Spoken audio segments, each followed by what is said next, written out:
U.S. President-elect Donald Trump is taking his threats to make Canada the 51st state to the next level. Why are we supporting a country, $200 billion plus a year? Our military is at their disposal. All of these other things, they should be a state. So just one day after Prime Minister Justin Trudeau resigned, Trump doubled down, saying he will use, quote, economic force to annex Canada. Prime Minister Justin Trudeau fired back on social media, saying there isn't a snowball's chance in hell that Canada would become part of the United States. So how seriously should Canadians take these threats? Let's bring in Stephen Blank. He's a senior fellow with the Macdonald-Laurier Institute. Good morning. Good morning, Anne-Marie. How are you today? I am good. I'm curious to get to dig down into some of these statements. Let's start with what Trump means when he says he's going to use economic force to join Canada and the U.S. together. Very hard to tell what Trump means at any moment.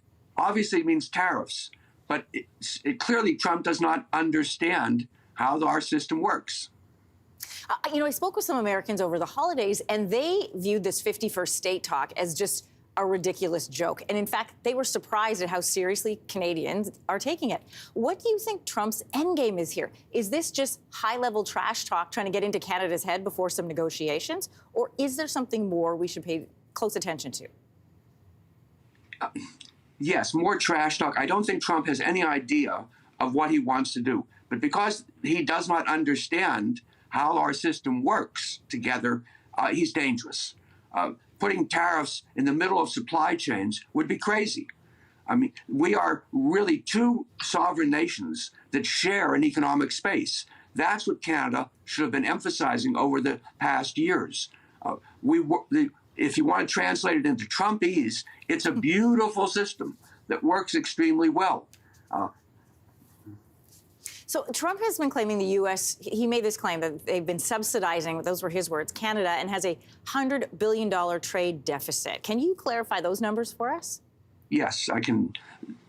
Canada-U.S. trade and goods runs no deficit at all, even on both sides. What is the deficit is in import of petroleum from Canada. Canada is our largest supplier of hydrocarbons. But again, here, this is not importing. We have a single petroleum system in North America. Wells, pipelines, refineries, the same companies on both sides. This is not two different countries. This isn't loads of pineapples coming across the border or loads of cereal. This is a single, highly integrated, very effective North American system. That's what we should have been emphasizing from the get-go.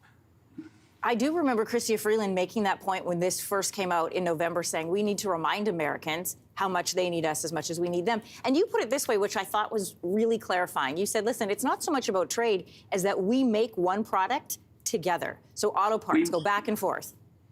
We make stuff together, yes, and lots of different things.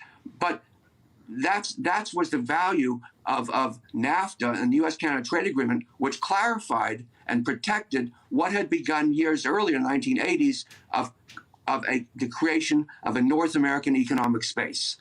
My concern there for many years is that Canadians have not emphasized, have not fought for that idea strongly enough. Yeah, well, people could say, too, we didn't feel like we needed to emphasize it, that it was this understanding between two leaders, and now suddenly we're in a position where we need to remind people of our importance to them. Listen, we all know Canada is at this critical moment. Our Prime Minister has resigned. We are facing 25% tariffs in likely 2 weeks, and we will have a federal election in the next couple of months.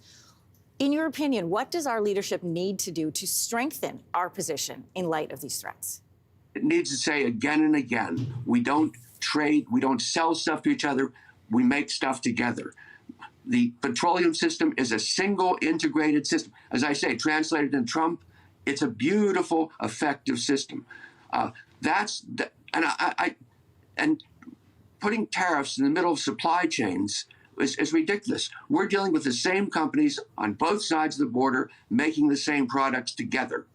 You don't, putting tariffs in the middle of that is bizarre. Bizarre is the right word to describe some of these statements that have been coming out. I appreciate our conversation this morning. Stephen, go ahead. One more word. Yeah. Think of this. It's a bit crazy. As Canada's the 51st state, would be the largest state, would have more than 50 members of the House of Representatives. Canada and California together would pretty much control the U.S. economy and very much influence U.S. politics. Hell, Canada might be stronger internationally as the largest state in the United States than it is now. Listen, don't add fuel to the fire, Mr. Blank. Thank you so much for joining us this morning. Stephen Blank, Senior Fellow with the Macdonald-Laurier Institute. Thank you. Bye-bye. If you liked that video, make sure to subscribe to the Your Morning YouTube feed, where you can find all kinds of new content posted every weekday morning.